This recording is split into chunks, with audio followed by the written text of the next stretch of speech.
Hi everyone, welcome back to another episode of Oat Milk Lesbians, where we talk about all things lesbian related in KL and also beyond. So what are we talking about today, Zoe? Today we're talking about how to make friends in KL. Is it gay friends? How to make gay friends? How to make gay friends. The fucking short and easy answer will be to just not make friends. It's tiring. It's tiring. Yeah, so how did we become friends? Do you remember? You can tell your side of the story first. Okay, I remember this was back then when I was, I had a business called 3M Coffee. So we were making bottled coffee during that time. And then Faye was working in, you were doing like copywriting and stuff, right? Yeah. Yeah, you were doing copywriting. And then you approached me to write an article about our coffee business. And I don't know what happened from there. We just like talked. And then we just started sharing our deepest, darkest secrets. And then here we are. Yeah, so Zoe and I have known each other for about like 3 years. Yeah, 3 years, right? 3 years? 3-ish years? 3-ish years, 3 Yeah, to 4 3-ish, years. Yeah. Yeah, so when I knew her, I actually knew Zoe because she was mutuals with a friend of mine, another lesbian friend whom I've known for like 11 years. 11 years, yeah. So Zoe was mutuals with my friend, and then my friend told me that she knows somebody who's opening a coffee business soon. And then because I was like pretty obsessed with coffee at that time, so I was like, you know what, I'm gonna check it out. And I did check it out, and I was driving to her place like every fucking Saturday. Almost every Saturday, yeah. I was like driving to Sungai Long to get Sungai coffee. Long? Oh yeah, Sungai Long. Yeah. Yeah. And then we got coffee, and then afterwards we added each other on social media, Mm-hmm. and then we started talking, Mm-hmm. and then here we are. Yeah, here we are. That's how we became friends. That's it. How did you make your other friends in KL? Like lesbian friends? Bumble. Bumble. Or through mutuals. But a lot of it, I feel like the close ones are through Bumble. Really? How many percent would you say are your friends from Bumble? You're talking about close ones? Close friends. Close ones and in general. How many percent of my lesbian friends, close friends, are from Bumble? Yeah. I would say... Shit, I actually don't have that many close friends. Close lesbian friends. So technically, 70%, 80%. That's a huge number. Actually, Yeah. that's pretty huge. Would you say Bumble is an effective way to make friends? What was the hesitation? Okay, I guess so, but I don't know. I just feel like Bumble, right? Because Bumble is kind of there for dating. Uh-huh. So people just normally just swipe on each other because they're good looking and shit. So I don't know. I feel like I have been on the time period I was on Bumble. I've only made like a very small amount of good friends from there. Others is just like, okay, bye. Would you say they all started out with dating intentions? No, not really. Not really. So Not you actually really. like, even though you were on the date mode, you made friends out of it. Is it? Yeah, no. I mean, obviously you can tell that they're good looking and stuff lah. Oh my god, now that like we're close friends and all, it's just so weird to say. But anyway, obviously like, you know, both parties find each other like attractive and stuff. So when you swipe, you're like, okay, yeah, that person's good looking. And like there was some flirting going on at the start lah, obviously. But then it just transitioned my to becoming God. good friends. Yeah. That's very interesting because actually most of my close friends are not the ones I met on the apps. None at all. I didn't meet any of y'all from the apps. I met you through your business, and then I met Rachie through you, and then I met you, and then everyone else I just met through everyone else. Yeah, I wouldn't say like close friends like Okay. I've met on the app, and also my friend from school. But I do also make friends on the apps, like back then. I think like when you just, I don't know, looking to date, but also at the same time like trying to get to know people. Then you just get to know people on the apps, but then it's like nothing happens, and then you stay friends. Yeah, and you park it under the friend Yeah, you park it Friend in like the friend zone. Yeah. Yeah, I think it's a pretty effective way to make friends. I mean, it's like, okay, not gonna lie lah. Like sometimes it gets pretty shitty because like sometimes you meet the wrong people and all that. But I think as long as you meet the right people and if they are good people, then it's cool to be friends. Yeah. What are the other ways that, it'll be effective for people to meet friends outside of Bumble and through mutuals? Events. I've met a lot of people through events as well. Yeah. Can't relate. Can't relate. Yeah. No, I feel like for you, because you're an extrovert, Am I? I feel like you have a very warm and inviting energy, I feel. Is the Cancer rising? Yeah, I can't do that. I feel like you have a warm and inviting energy and you're always smiling. Not to say you're always smiling. There are times when like I'm with you at events and I look at your face, I'm like, is she okay? She looks fucking pissed. But in general, when you're like talking to people, you're like smiling, laughing. You just in general, you have like a nice warm vibe. Oh, thank So yeah, I feel like at events, maybe for you, it's a little bit more doable. Because you look nice, like as in like a nice person. Yeah, but also like I feel like it's hard to make friends in events. I feel like in events, at least like the ones that I've been in, most of the people that I ended up making friends with is everybody's mutuals already. You know what I mean? Because it's like when people go to events, then they bring their groups, right? Like big friend groups and everything. And then when you are in the circle for like 1-2 years, you kind of roughly know who is who. So even though you end up making friends, you're like, yeah, I already know this person, and then I already know that person. You know, probably seen this one on the apps before. No, but facts though. Don't you feel like events are sometimes they're like it's like one big Bumble gathering. One big ass One big Bumble Bumble Tinder gathering. Like all the gay events. It's like everybody from Bumble is there. Everybody from Tinder is there. Yeah, it's kind of true lah, actually. Right. Yeah, there's no escaping like, visibility on the apps if, you are trying to make friends and date in KL. But I think apps is a good start. But also, I think if like you want to make better friends, you should make friends during events. And well, obviously for safety reasons, I'm not going to disclose what kind of events are happening. But you can ask people on the apps. Like you can ask like, okay, what kind of queer events do you go to? Yeah. And then like, oh, do you know anything, like any happenings or any like gatherings that are going on? I think you just kind of have, like, if you're really keen to like make queer friends, then you just kind of really have to go out of your way to do it lah. Yeah. I don't know. I feel like, okay, the more friends you meet in the gay circle, I guess it's good, but the more friends you meet, to be very frank with you, What? okay. It's kind of like the gay circle is small, right? So if you make more friends, shit just kind of just goes round really fast. Anything happens, word goes round really fast. That's number one. Number two is that it's gonna be a lot harder for you to date, I feel. Because the more friends you make, the less people you're gonna date. And then if anything happens with the person that you date, that shit is gonna spread like wildfire. Yeah, that it's is so super true. hard to it's gonna be super hard to date in. Yeah, in I think for KL. me, like I feel like I know about other, okay, because like gays always have their own ecosystems, right? There's like one gay group, there's that one gay group, then this that like one gay group, and then it's like, okay, I don't think I belong to any ecosystem specifically, but I think I have a proximity to a certain ecosystem, which are like also like my current friends and everything, and then you just hear about like beef and things from other ecosystems, and then you hear about like the dating horrors, and then you hear about like the kind of behavior and all these kind of things. Then afterwards you're like, okay, I kind of know like the other people, and I kind of know their shit, which also is like, I don't know, I feel like it's a good and bad thing, because in a way then you become more aware of who is what and all. But also it's like, let's say if like, I don't know what people have said about me lah, maybe they've said some shit also, which is fine, like if they said some shit but like I'm a different person now, then it's kind of unfair, right, for my potential partners / people in the future. Yeah.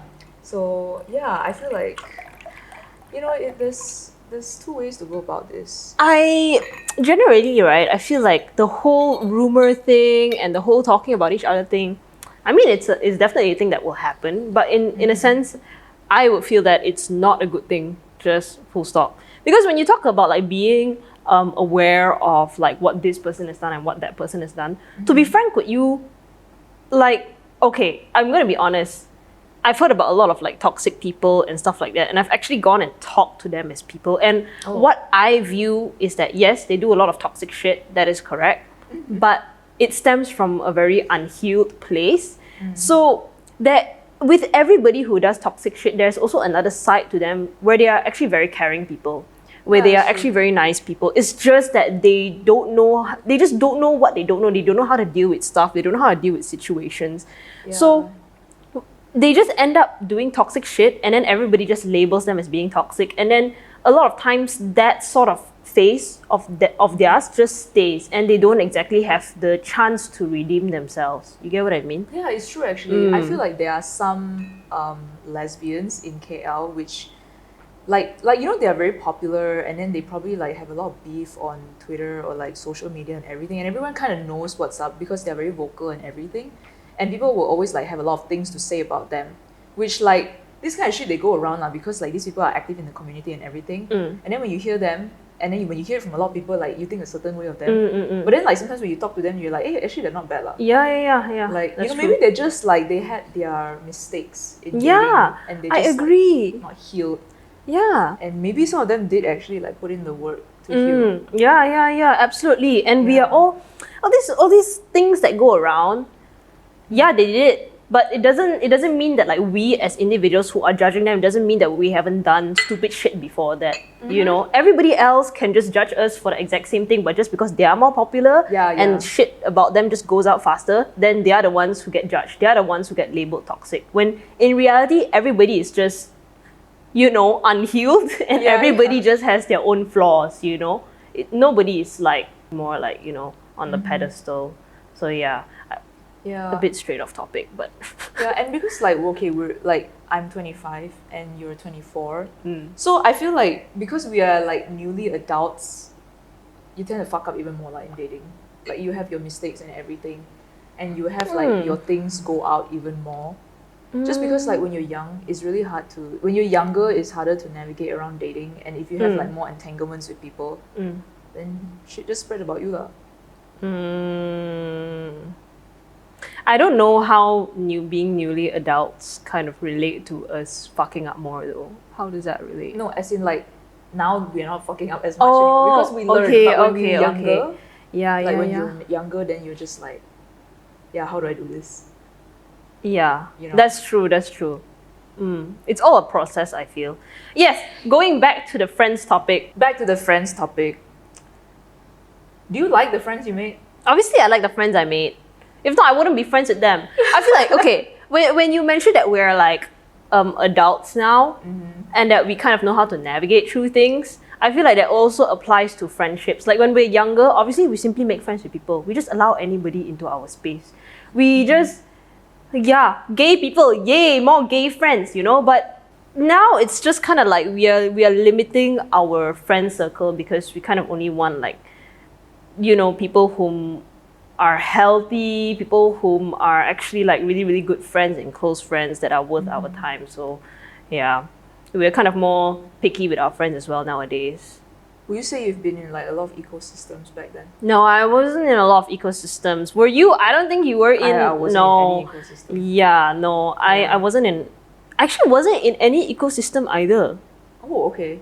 Yeah, it's only like recently with our current group of friends where we just like hang out. And that's pretty much that.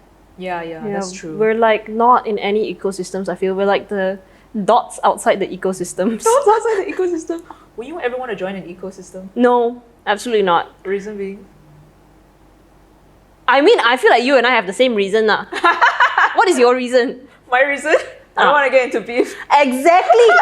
The more ecosystems you join, the more drama there is, the more people involved, the more drama there is. And like with each ecosystem, there's like a big group, and then there's micro groups within. Word is going to spread, and then there's going to be miscommunication or misinformation in the what words that spread. And then things are just going to get so messy, and like we don't have the energy for that. We just don't have the energy for that. Okay, we're out here trying to get bread. So sure, you can make a lot of friends in the gay community, in the gay circle, and it's fun while it lasts. You know? But eventually, I just feel like with gay friends and with any friends even, there is the time where it just comes to an end and you just only pick and choose a selected few good friends to keep. Yeah. So, moral of the story is just don't make friends. But do you think they will evolve over time? Who? Like everyone as ecosystems will evolve to be like, you know what, let's stop pulling that kind of shit. Let's actually start being better friends to each other. I think that sometimes it's not just about being better friends to each other. Let's just put it like this. The definition of good and bad is very subjective, right? And when someone thinks that they are trying to be a good friend, the other party may think like, oh, you're doing this fucked up shit, but intentions are different, value systems are different and all of that. So I don't feel like it's about trying to be better friends for your own friends, but it's also about values not aligning or your paths just not aligning. And eventually, like I said, friend groups are just going to split up. And yeah, it's just that things just don't align, and the selected few that you keep in your life are the people whom actually are in alignment with your path. Yes. Spitting facts. Mm-hmm. Yeah. I feel like I'm very content with my current friends. Yeah, like current gay people that I know that I'm close to and that I talk to regularly. I'm pretty content with all of them. I think they're good people, obviously, which is why I stay with them. But I also feel like the people who are acquaintances with me, like the ones whom I know online and like never met. Okay, by the way, I think that's like damn common. Like you would just know each other online and you never meet. Yeah. Yeah. Yeah, it's pretty common. Yeah, it's like we only met because like I had to get coffee from you. Yeah. If it weren't for that, I just feel like... And I met Rachie through you, which I haven't actually met her in person for 2 years. But we were like friends online. Oh yeah, that is a very gay thing, right? Yeah, it's actually a very gay thing. You just like have all these friends online and you kind of know how each other looks and all that stuff, but like you never meet up. Some people meet up lah, but I never met up with like entirely everyone. But yeah, it's like, I think even the ones that I haven't met up online, like when we talk, I like them. That's why I'm still friends with them. But right, sometimes when you meet people online and you talk to them online, then when you meet them in person, the conversations are so different. Really? You get what I mean? Sometimes like online they're like such outgoing and whatever people. When you meet them, it's quite timid, which I don't blame them because a lot of gays have social anxiety. Really? So I don't know. I feel like they do. So like, what advice would you give a baby gay who's trying to make friends in KL? Honestly, just go on Bumble. You'll find friends there. Just go on Bumble. Just go on Bumble? Yeah, just go on Bumble. Yeah, because it's like, when I posted some of my TikToks, right? People always ask me like, hey, how do you know all these lesbians? Like, how do you know, like, what kind of events do you go to and everything? And it's like, I don't know what advice to give them except like go to events and also just like meet people on Bumble, because I think like those people will have the most information lah. Yeah, I feel like because when it comes to like in real life, let's say the first step is to go to events, people wouldn't even know what events to go to because they don't have anybody to tell them like what events there are in KL that's gay. I only got to know because of like mutuals. But do you feel like your time has ended for events? I mean, I will go once in a while, but I won't go very frequently. I don't think you go very frequently either, right? I kind of stopped, yeah. Don't know lah. I feel like for us, because we're at the stage where we have enough gay friends. Yeah. We are very content. We are very happy with our current gay friends. And honestly, we don't really have the energy to expand any more of our social groups. Yeah. So we just kind of stop. And then if our friends are going for gay events, then we go lah. Yeah, I think all these events is like really fun if you go with friends. Because I remember like, actually I haven't been to any without a friend.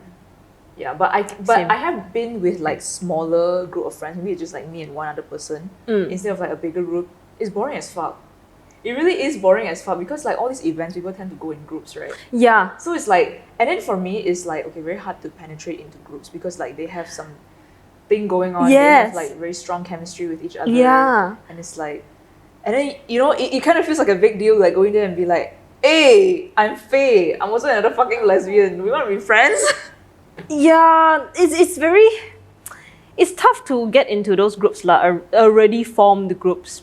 They just like like what do you call those like their own jokes, inside jokes. They already have that, and a lot of conversations like because you don't know what's going on, so you can't really like contribute to the conversation. So you just kind of just sit there.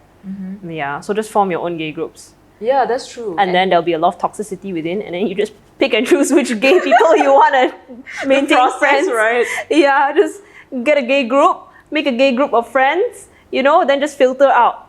That's it. I feel like for me, when I tried to get into like bigger groups, like to get to know people, I always just tend to get to know people whom I've already talked to online.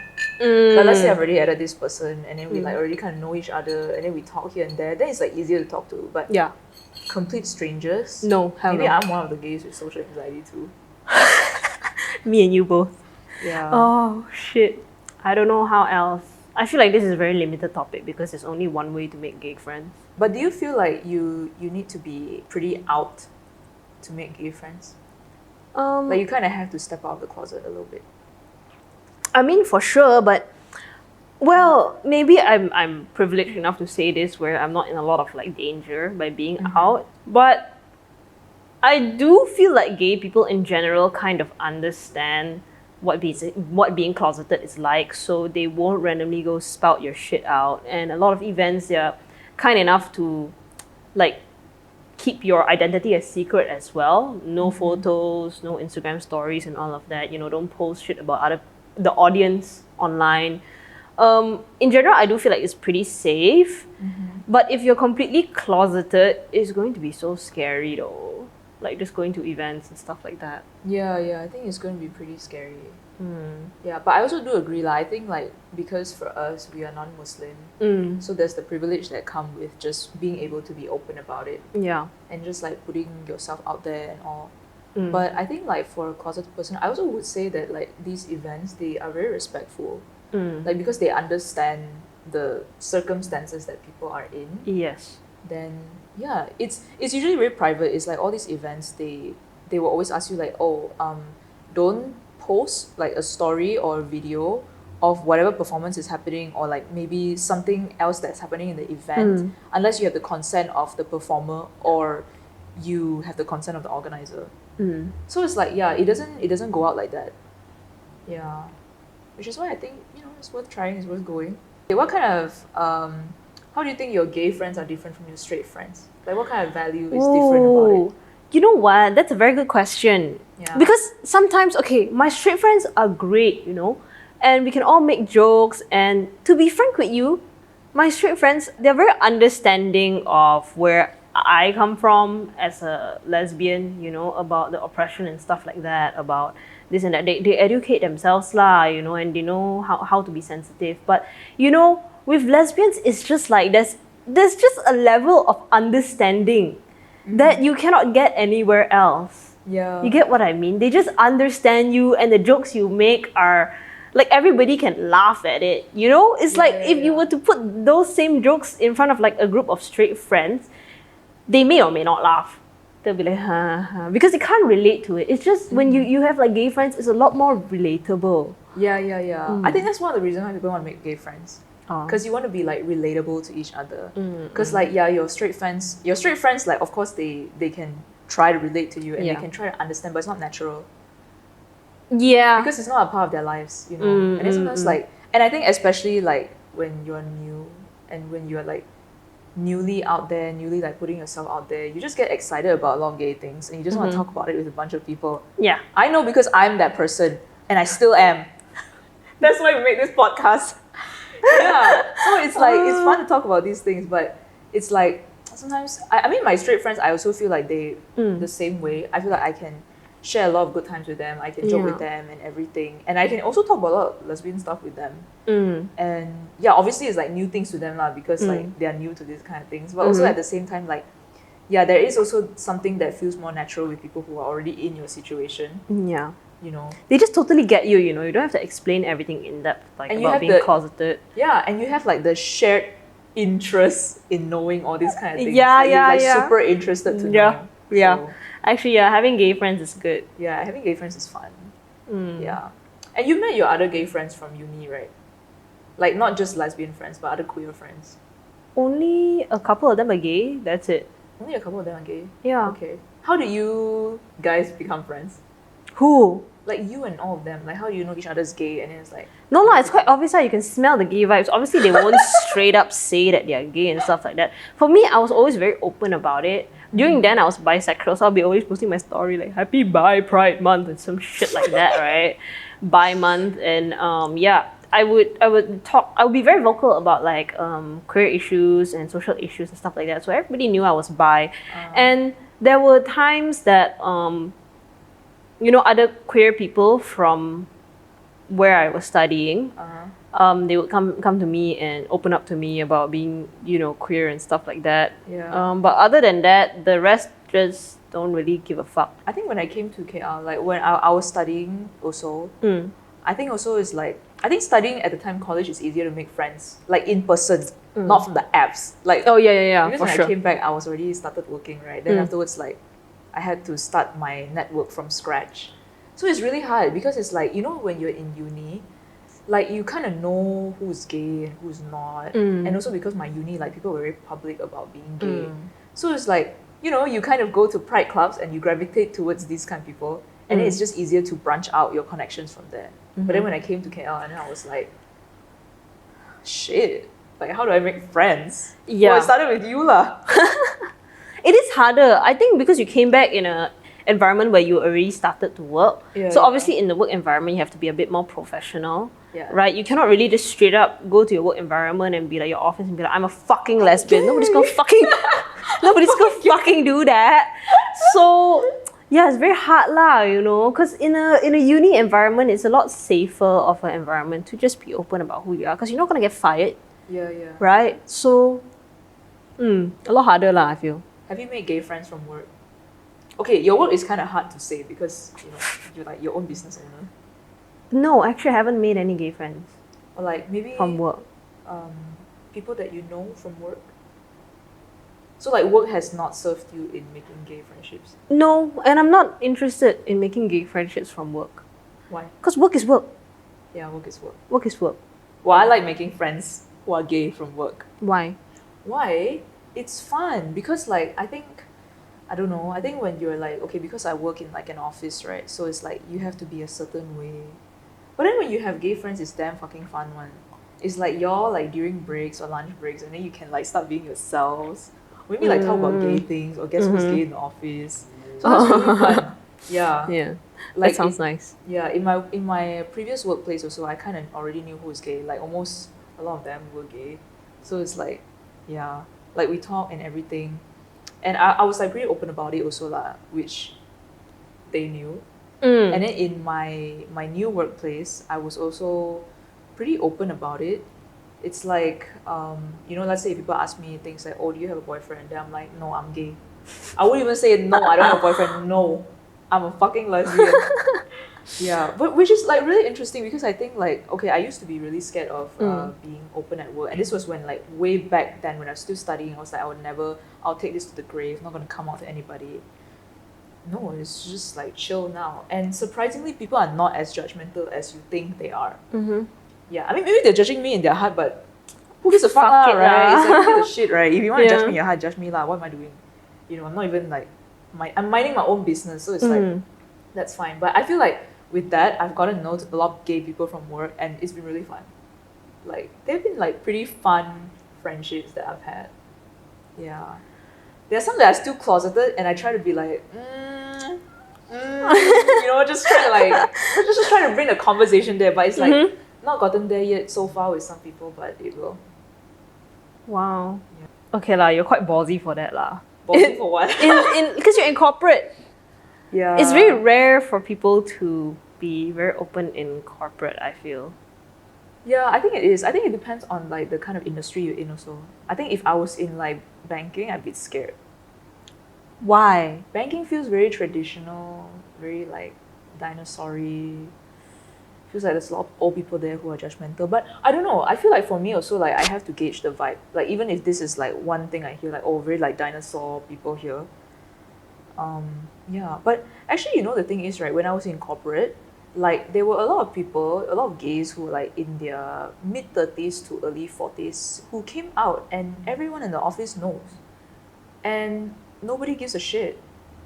So, and the thing is, like, these people came out later in life, so they came out the time when they're already like kind of peaking in their corporate career. Oh. Nobody really cares about that. Yeah. So it's like, Ooh. that's why I'm like, okay, yeah, nobody gives a shit about like some big shot. They're not gonna give a shit about me because like, who am I? I'm just like new. I'm like an associate and everything, But I do think like one thing about people, like gay people at work, is that you kind of feel the need to overcompensate. Because at least for me, like in corporate, I feel like, okay, now everyone knows I'm gay. Like, you know, I kind of have to show them that I'm like excellent at work. So they don't get to stereotype you that lesbians are fucking lazy. Yeah. Okay, I don't think there's a stereotype that lesbians are lazy. Uh-huh. Or like any kind of stereotype that gays are lazy, but you just kind of feel the need to overcompensate. And this is a conversation I also had with like corporate gays. Like they feel like, okay, you know, I feel like I need to like prove myself so that I'm respected among the straights. You know? I totally get what you mean. Yeah. Yeah. But I think after a while you just like stop giving a shit lah. I think that's actually more of an internalized thing. It Because is. I feel like at the end of the day, like people are the main characters of their own lives. They're not gonna give a shit about you. They're not gonna like, oh my god, like I wake up today, Faye is gay. I gotta do something about it. I gotta like go talk to, you know, the manager. HR. Yeah, like, Fire her because she's gay. yeah, fire her because she's gay and like she looks gay. She's like pissing me off with her appearance, or like I found her TikTok and then it's like so many gay content. It's like everyone only cares about themselves. That's true. That's So- very true. That's very I just true. not have to give a shit. I don't really have a lot of input on that because I'm not in corporate. Yeah, but you don't give a shit too. I don't really give a shit, but for me, I don't know. I just never really like go out of my way to tell people I work with that I'm gay.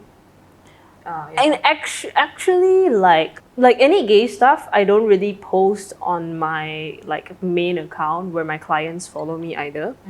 I don't know. I feel like I already have to compensate so much for the fact that I'm a woman in this industry. Secondly, I have to compensate for the fact that I'm really young in this industry. So I don't want another thing to just kind of oppress me whereby like, oh, she's a lesbian too. You know, then I will be like bottom of the fucking food chain already trying to prove myself to everyone. Like, I already have so much on my plate to just kind of like, yes, I have the skills. Yes, I am the person who can do this thing. Yes, I'm capable. It's so much like, you know, factors that are working against me. The fact that I'm a woman, the fact that I'm like skinny as fuck, and in my industry, you kind of need to be able to carry heavy stuff too. You know. Yeah, and oh, she's young, maybe she doesn't have as much experience, you know, young people are a certain way, you know, like the whole mindset that people have against Gen Z, a lot of people kind of box me in already as a particular kind of person just because of my age, just because of my gender, and just because of how fucking skinny I am. So I don't want to be like, oh, she's a fucking lesbian too? Die. She's not only incapable, but she's also gonna burn in hell, you know? Yeah, so I don't go out of my way to let people know. If they know, they know. If they don't know, they don't know, you know?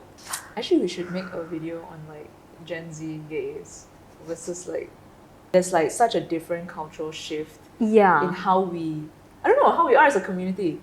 Yeah, I think it'll be interesting to talk about. Yeah. I do feel like it'll be interesting, but I don't think I can relate too much to Gen Z. What? So I you don't- actually relate to millennial gays more? I do actually, right? The conversations that I have with a lot of millennial gays versus a lot of Gen Z gays, like sure, Gen Z gays is fun. We talk about astrology and stuff like that.